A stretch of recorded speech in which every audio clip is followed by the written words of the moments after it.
യേശുക്രിസ്തുവിൻ്റെ നിസ്തുല നാമത്തിലുള്ള സ്നേഹവന്ദനങ്ങളെ അറിയിച്ചു കൊള്ളട്ടെ. ദൈവജനത്തിൻ്റെ ജീവിതത്തിൽ വ്യക്തമായ ചില ദൈവിക ഇടപെടലുകൾ ഉണ്ടാകുന്ന സ്ഥലം പഴയ നിയമത്തിൽ പുറപ്പാട് പുസ്തകത്തിൽ രേഖപ്പെടുത്തിയിട്ടുണ്ട്. ഇസ്രായേൽ മക്കളുടെ ജീവിതത്തിൽ ഒരു പീഹ ഹിരോത്ത് എന്ന് പറയുന്ന ഇടം പുറപ്പാട് പുസ്തകം 14-ാം അധ്യായത്തിൻ്റെ 8-ാം വാക്യത്തിലും 9-ാം വാക്യത്തിലുമൊക്കെ ചേർത്ത് എഴുതി വെച്ചിട്ടുണ്ട്. 15-ാം അധ്യായത്തിൽ ശത്രു പറയുന്നതായിട്ട് ഇപ്രകാരം രേഖപ്പെടുത്തുന്നു: ഞാൻ പിന്തുടരും, ഞാൻ എൻ്റെ വാൾ എടുക്കും, ഞാൻ അവരെ നിഗ്രഹിക്കും, എൻ്റെ ആശ അവരാൽ പൂർത്തിയാകും. ദൈവ പൈതലിനെ നോക്കിക്കൊണ്ട് എക്കാലവും ശത്രുമണ്ഡലം ആഗ്രഹിക്കുന്ന ചില കാര്യങ്ങളാണിത്. പിന്തുടരുക, പിടിക്കുക, വാളെടുക്കുക, നിഗ്രഹിക്കുക, അവരാൽ തൻ്റെ ആശ പൂർത്തിയാക്കുക. എന്നാൽ ദൈവം ഇറങ്ങി വന്ന് പകൽ മേഘസ്തംഭവും രാത്രി അഗ്നിതൂണുമായി ശക്തമായ കിഴക്കൻ കാറ്റുകൾ അടുപ്പിച്ചുകൊണ്ട് ചേർന്ന് നിൽക്കുന്ന ദൈവജനത്തെ വിടുവിച്ചെടുക്കുന്ന ഇടമാണ് പീഹ ഹിരോത്ത്. പുറപ്പാട് പുസ്തകം 14-ാം അധ്യായത്തിൻ്റെ 9-ാം വാക്യത്തിൽ പറയുന്നുണ്ട്: ഇസ്രായേൽ മക്കൾ യുദ്ധസന്നദ്ധരായി പുറപ്പെട്ട് അവർ പീഹ ഹിരോത്തിന് അരികെ പാളയമിറക്കിയപ്പോൾ ശത്രുമണ്ഡലം അവരോട് ഏറ്റവും അടുത്തു. ദൈവിക പദ്ധതിയുടെ ചില വേദപുസ്തക സത്യങ്ങൾ പീഹ ഹിരോത്തുമായി ബന്ധപ്പെട്ട് ഈ പ്രഭാതത്തിൽ നമുക്ക് ചിന്തിക്കാം. പീഹ ഹിരോത്തിൻ്റെ ആദ്യത്തെ പ്രത്യേകത, ദൈവം ജനത്തോട് ശത്രു ഏറ്റവും അടുക്കുന്ന ഇടമാണ് പീഹ ഹിരോത്ത്.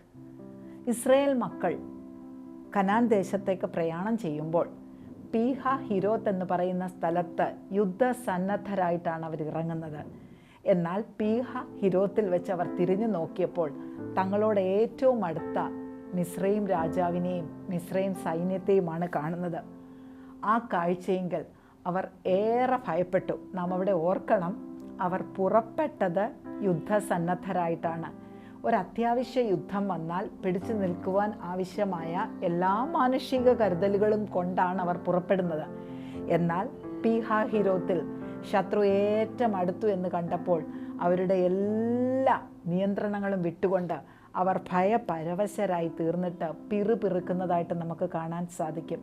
അങ്ങനെയെങ്കിൽ വിശ്വാസ ജീവിതത്തിൻ്റെ പിറുപിറുപ്പിൻ്റെ ഇടങ്ങളായിട്ട് നമുക്ക് പീഹ ഹിരോത്തിനെ ചിത്രീകരിക്കുവാൻ സാധിക്കും. അഥവാ ഒരു വിശ്വാസി ഏറ്റവും അധികം ഭയപ്പെടുന്ന ഇടമാണ് പീഹ ഹിരോത്ത്. അവിടെ വെച്ചുകൊണ്ട് മിസ്രയീം മക്കൾ പറയുന്നു: ഞങ്ങളെ എന്തിന് ഇങ്ങോട്ട് കൊണ്ടുവന്നു? മിസ്രയീമിൽ ശവക്കുഴി ഇല്ലാഞ്ഞിട്ടാണോ ഞങ്ങളെ ഇങ്ങോട്ട് കൊണ്ടുവന്നത്? ഞങ്ങളെ മരുഭൂമിയിൽ മരിക്കാനല്ലേ മോശ ഇവിടെ കൊണ്ടുവന്നത്? നമുക്ക് തിരികെ പോകാമെന്ന് പിറുപിറുക്കുന്ന ജനം. വിശ്വാസ ജീവിതത്തിൽ പരീക്ഷകൾ വരുമ്പോൾ അറിയാതെ പിറുപിറുത്ത് പോകുന്ന ഇടങ്ങളാണ് പീഹ ഹിരോത്ത്. എന്നാൽ പീഹ ഹിരോത്തിൽ തന്നെയാണ് ഒരു വിശ്വാസി ദൈവത്തിൻ്റെ അതിശക്തമായ നടത്തിപ്പുകളും കരുതലും കാണുന്നത്. ഇവിടെ മോശ ജനത്തോട് വിളിച്ചു പറയുന്നുണ്ട് 14-ാം അധ്യായത്തിൻ്റെ 14-ാം വാക്യത്തിൽ: നിങ്ങൾ ഭയപ്പെടേണ്ട, മിണ്ടാതിരിപ്പിൻ, യഹോവ ഇന്ന് നിങ്ങൾക്ക് വേണ്ടി യുദ്ധം ചെയ്യും. അങ്ങനെയെങ്കിൽ യഹോവ തൻ്റെ ജനത്തിന് വേണ്ടി ഇറങ്ങി വന്ന് യുദ്ധം ചെയ്യുന്ന ഇടങ്ങളാണ് പീഹ ഹിരോത്തുകൾ. അവിടെ ഒരു വിശ്വാസി അഥവാ ഒരു ദൈവ പൈതൽ അയ്യം വിളിക്കേണ്ടതിന് പകരം മിണ്ടാതെ ഇരുന്ന് ദൈവിക പദ്ധതികളെ, പ്രവർത്തനങ്ങളെ കാണേണ്ടതത്ര ആവശ്യം. നമ്മുടെ മുമ്പിൽ ശത്രു നിന്നുകൊണ്ട് ആർത്തലയ്ക്കുമ്പോൾ, വെല്ലുവിളിക്കുമ്പോൾ നാം ഒന്ന് മനസ്സിലാക്കുക: യുദ്ധം യഹോവയ്ക്കുള്ളതാണ്. നാം മിണ്ടാതിരുന്നാൽ ദൈവം വലിയവനെന്ന് നമുക്കറിയുവാനായിട്ട് സാധിക്കും. അവിടെ മോശയോട് ദൈവം ഇപ്രകാരം പറയുന്നുണ്ട്: ഈ ജനം എന്തിനു ഭയപ്പെടുന്നു, എന്തിനു നിലവിളിക്കുന്നു? നിന്റെ കയ്യിലൊരു വടിയുണ്ടല്ലോ, ആ വടിയെടുത്ത് കടലിനെ വിഭാഗിക്കുക. പഴയ നിയമത്തിൽ മോശയെ ഒരു വടിയുമായിട്ടാണ് ദൈവം ഇറക്കിയതെങ്കിൽ പുതിയ നിയമ ക്രിസ്ത്യാനികളായിരിക്കുന്ന രാജകീയ പുരോഹിത വർഗമായിരിക്കുന്ന നമുക്ക് കേവലം ചില വടികളല്ല, വചനമാകുന്ന വടിയാണ് നമ്മുടെ കയ്യിൽ തന്നിരിക്കുന്നത്. പരിശുദ്ധാത്മാവാകുന്ന വടിയാണ് നമ്മുടെ കയ്യിൽ തന്നിരിക്കുന്നത്. ശത്രു നമ്മുടെ നേരെ നിരവധിയായിട്ടുള്ള പ്രതിസന്ധികൾ അഴിച്ചുവിട്ടുകൊണ്ട് നമ്മെ ഭയപരവശരാക്കുവാൻ ശ്രമിക്കുമ്പോൾ വചനത്തിൻ്റെ വാഗ്ദത്ത സത്യങ്ങൾ വായിലൂടെ വിളിച്ചു പറഞ്ഞുകൊണ്ട് ചെങ്കടലിനെ വിഭാഗിക്കുന്ന ഒരു ജനമായി നാം തീരേണ്ടതുണ്ട്. മോശ വടിയെടുത്ത് നീട്ടിയപ്പോൾ കടൽ രണ്ടായി പിളർന്ന് മധ്യത്തിലൂടെ നല്ല ഉണങ്ങിയ നിലം കാണുന്ന കാഴ്ചയും പീഹഹിരോത്തിൽ നമുക്ക് കാണുവാൻ സാധിക്കും. അവിടെ മേഘസ്തംഭമുണ്ട്. ഈ സമയത്ത് ദൂതൻ മാറി പിറകിൽ പോയി നിൽക്കുകയാണ്.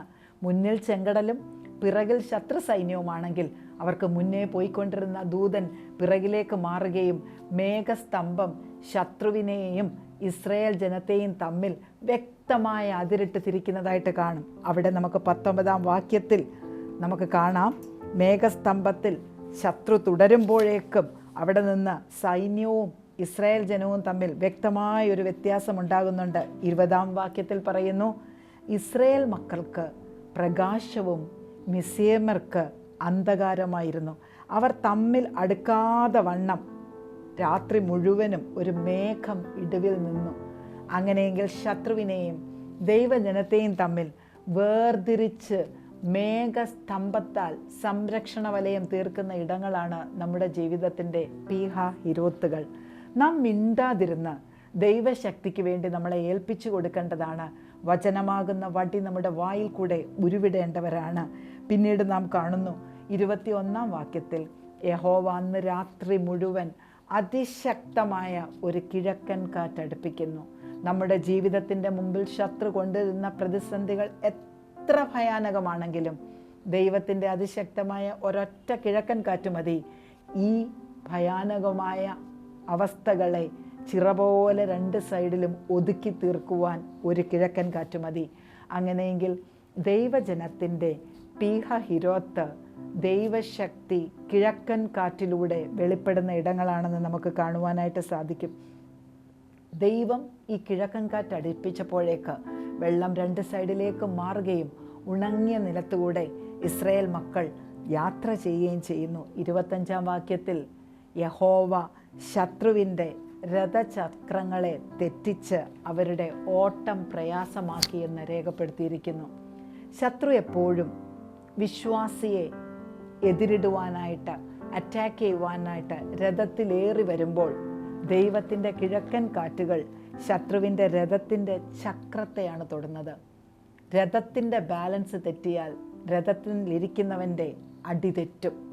രഥത്തിലിരുന്നു കൊണ്ട് യുദ്ധം നിയന്ത്രിച്ച് ഇസ്രായേൽ മക്കളെ കീഴ്പ്പെടുത്തുവാൻ മുന്നോട്ട് വന്ന ഫറവോൻ സൈന്യത്തിൻ്റെ രഥചക്രങ്ങളെ കിഴക്കൻ കാറ്റിൽ അതിൻ്റെ ഓട്ടം ദൈവം തെറ്റിച്ചതുകൊണ്ട് അവൻ്റെ ബാലൻസ് തെറ്റുകയും അവൻ ആ വെള്ളത്തിൽ ശത്രു സൈന്യം മുഴുവൻ മുങ്ങിപ്പോവുകയും ചെയ്യുന്നു. അങ്ങനെയെങ്കിൽ നമുക്ക് ഇവിടെ ചേർത്ത് പറയുവാനായിട്ട് സാധിക്കും, ശത്രുവിൻ്റെ രഥചക്രങ്ങളുടെ ഓട്ടം തെറ്റിക്കുന്ന ഇടമാണ് പീഹഹിരോത്ത്. ഇസ്രായേൽ മക്കളുടെ ജീവിതത്തിൽ പീഹഹിരോത്ത് ഉണ്ടായിരുന്നെങ്കിൽ ഇന്ന് ഈ 2024 വർഷം നമ്മുടെ ജീവിതത്തിലും ചില പീഹഹിരോത്തുകൾ ഉണ്ടാകും.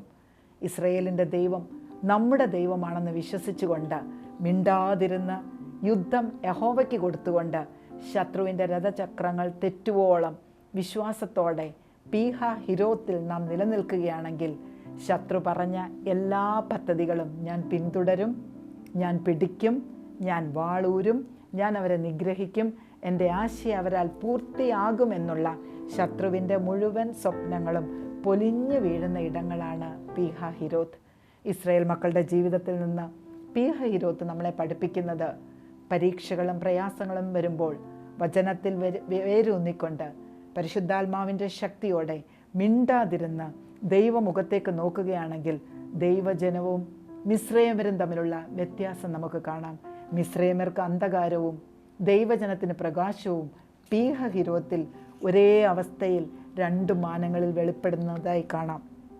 ഒരേയിടത്ത് ദൈവജനം പ്രകാശമാനമായി പോകുമ്പോൾ ശത്രു അന്ധകാരത്തിൽ തപ്പിത്തടയുകയാണ്.